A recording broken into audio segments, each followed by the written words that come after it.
Hello everyone, my name is Tasha. Today I will explain about the sunk cost fallacy.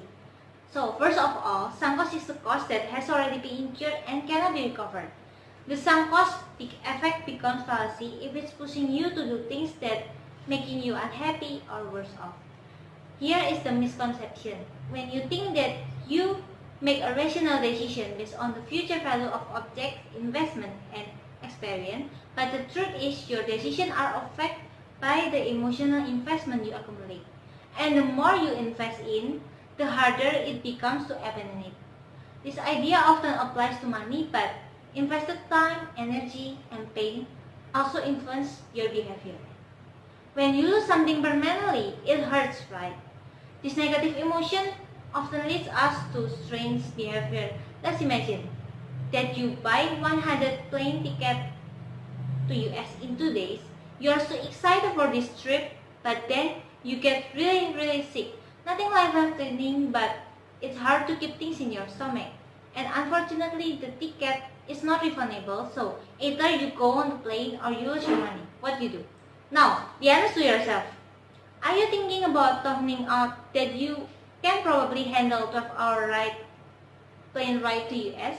This is called the sunk cost fallacy, which is when we cannot accept the money we have spent on something is gone for good, and the value we thought we will get from something cannot be recovered. In the case of plane ticket, it's hard for our brain to rationalize that the $100 has already been spent, and staying at home to get healthier is better rather than being miserable on a plane for another 12 hours to try to get value from something that's already been lost. There are more flights and you can catch another one. The reason why we don't like accepting sunk cost is because of loss aversion. Loss aversion is a tendency for humans to want to avoid loss whenever possible because they don't like it. In psychologist Daniel Kahneman's book, Thinking Fast and Slow, he writes about how he and his colleagues, Amos Tversky, in 1970s and 80s, uncovered the imbalance between loss and gain in our mind. Kahneman explained that since all decisions involve uncertainty about the future, the human brain we use to make decisions has evolved an automatic and unconscious system for judging how to proceed when a potential for loss arises. Our brain placed more urgency on avoiding threat than they did on maximizing the opportunities. So over time, the prospect of those loss has become more powerful motivator on our behavior than the promise of gains.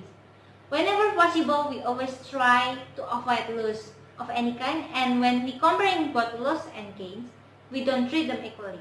People tend to strongly avoiding loss compared to acquiring equivalent gains. Here another example of sunk cost fallacy. Let's say that I have a friend who is in a 4-year relationship that she doesn't feel comfortable anymore and she doesn't want to leave because she says she's too invested in. There is a say that the longer you have been together, the harder it is to break up. Sunk cost fallacy sometimes make us stay in things that we might be better off leaving. Or another example, have you ever watching a very horrible movie, but you're about 30 minutes into it and you think you might as well keep watching until the end of the movie? You keep watching because you don't want to feel like those 30 minutes are put to waste. So you try to get some value by watching the rest of the movie. But actually, it makes more sense for you just stop watching the movie if you don't like it. The sunk cost fallacy makes it difficult for us to quit something we feel we are too invested in, and especially since we might think we are losing something because of it. However, most of the time it's better to accept your loss and move on, as you will never recover the true value of something once it's gone. Unfortunately, the sunk cost of life are not always so easy to see. When something is gone forever, it can be difficult to realize it. The past isn't as tangible a concept as the seafloor, yet it is just untouchable. What is left behind is just irretrievable. Sunk costs often drive wars, push up price in auction, keep failed political policies alive. The fallacy makes you finish the meal when you are already full. It fills your home with things you no longer want or use. Even carousel is a funeral for someone's sunk cost.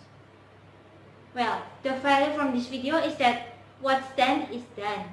There's nothing you can do to regain money that is lost, or pursuing something that makes you unhappy not only isn't going to get your money back, but it's also going to make you worse off. You're just digging a deeper hole.